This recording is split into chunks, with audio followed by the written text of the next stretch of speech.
Hi friends, ഐം നഫിൽ ഹംസ. നമ്മൾ work ചെയ്യുന്ന സമയത്ത് നമുക്ക് വളരെ ഇമ്പോർട്ടൻ്റ് ആയിട്ട് ചെയ്യേണ്ട ഒന്നാണ് ബാങ്കിൻ്റെ റിക്കൺസിലിയേഷൻ. ബാങ്കിൻ്റെ റിക്കൺസിലിയേഷൻ മാത്രമല്ല, നമ്മൾ അസോസിയേറ്റഡ് കമ്പനികളുണ്ടെങ്കിൽ അതിൻ്റെ റിക്കൺസിലിയേഷൻ, അതുപോലെ തന്നെ കസ്റ്റമേഴ്സ്, വെൻഡേഴ്സ് റിക്കൺസിലിയേഷൻ എക്സെട്ര. അങ്ങനെ. അപ്പോൾ ഇപ്പോൾ നമ്മൾ ഡിസ്കസ് ചെയ്യാൻ പോകുന്നത് ബാങ്കുമായി ബന്ധപ്പെട്ട് വരുന്ന റിക്കൺസിലിയേഷൻ്റെ ടോപ്പിക്കാണ്. അപ്പോൾ നമ്മളെ അക്കൗണ്ട്സിൽ ഒരു കമ്പനിയിൽ അക്കൗണ്ടൻ്റ് ആയിട്ട് ഇപ്പോൾ വർക്ക് ചെയ്യുന്നത് UAE-യിലാണെന്ന് വിചാരിക്കുക.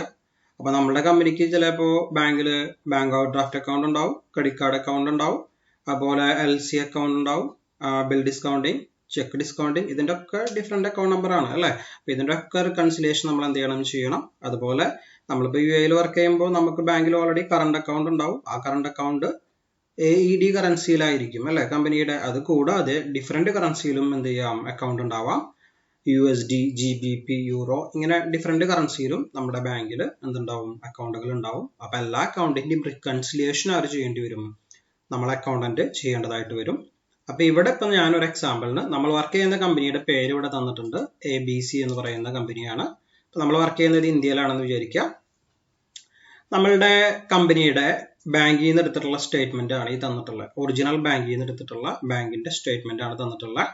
ആ പീരീഡ് ഇവിടെ തന്നിട്ടുണ്ട്. പീരീഡ് വിത്ത് എഫക്ട് ഫ്രം ജനുവരി 1 മുതൽ ജനുവരി 31 വരെയുള്ള ബാങ്കിന്റെ ഒറിജിനൽ ബാങ്കിന്റെ സ്റ്റേറ്റ്മെന്റ് ആണ് എടുത്തിട്ടുള്ളത്.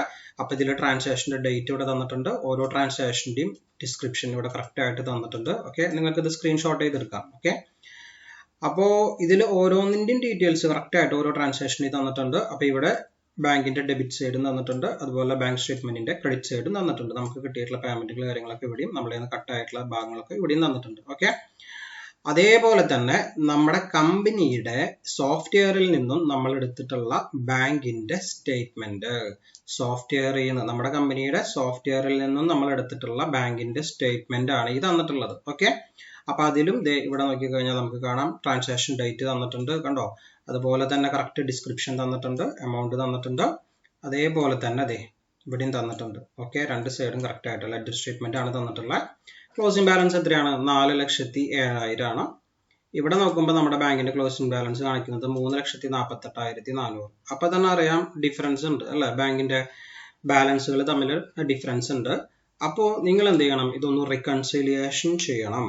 ഓക്കെ, അതായത് ജനുവരി മാസത്തെ ബാങ്ക് സ്റ്റേറ്റ്മെന്റ്, ഒറിജിനൽ ബാങ്ക് സ്റ്റേറ്റ്മെന്റും അതുപോലെ തന്നെ നമ്മുടെ കമ്പനിയുടെ സോഫ്റ്റ്വെയറിൽ നിന്ന് എടുത്തിട്ടുള്ള സ്റ്റേറ്റ്മെന്റും തമ്മിൽ കമ്പയർ ചെയ്തിട്ട് നിങ്ങൾ റിക്കൺസൈൽ ചെയ്യുക. കഴിഞ്ഞില്ല, ഇനി രണ്ടാമത് ഇതിന്റെ കണ്ടിന്യൂവേഷൻ എന്നുള്ള നിലയ്ക്ക് ഫെബ്രുവരി മാസത്തിൽ ഞാൻ എന്ത് ചെയ്തിട്ടുണ്ട്, സ്റ്റേറ്റ്മെന്റ് നിങ്ങൾക്കായിട്ട് തന്നിട്ടുണ്ട്.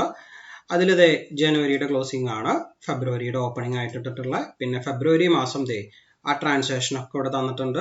ബാങ്കിന്റെ ഡെബിറ്റും അതുപോലെ ക്രെഡിറ്റും റിസീവ് ചെയ്തിട്ടുള്ള എമൗണ്ടുകൾ, അതേപോലെ തന്നെ നമ്മുടെ കമ്പനിയുടെ സോഫ്റ്റ്വെയറിന്റെ ഞാൻ അപ്പുറത്ത് തരുന്നുണ്ട്. അപ്പൊ അതിന് മുമ്പ് നിങ്ങൾക്ക് സ്ക്രീൻഷോട്ട് എടുക്കേണ്ടവർക്ക് സ്ക്രീൻഷോട്ട് എടുക്കാം.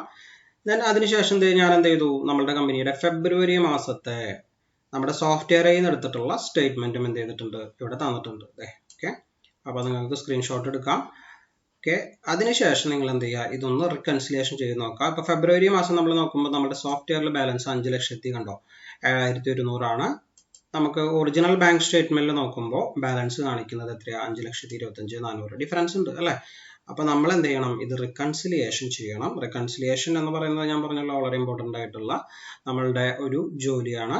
അത് നമുക്ക് ഡെയിലി ചെയ്യാം, നമുക്ക് വീക്ക്ലി ചെയ്യാം, മന്ത്ലി ചെയ്യാം. നമ്മളുടെ എത്രയും നല്ലത് ഡെയിലി ചെയ്തു പോവാണ് നമുക്ക് എപ്പോഴും നല്ലത്. ഓക്കെ, അപ്പോൾ ഞാൻ ഈ ട്രാൻസാക്ഷൻസ് നിങ്ങൾക്കായിട്ട് ഷെയർ ചെയ്യുന്നുണ്ട്. അപ്പോൾ നിങ്ങൾ ചെയ്തിട്ട് ഒന്ന് പ്രാക്ടീസ് ചെയ്ത് നോക്കാം കേട്ടോ. ഓക്കെ, നമുക്ക് അടുത്ത വീഡിയോയിൽ കാണാം. ബൈ.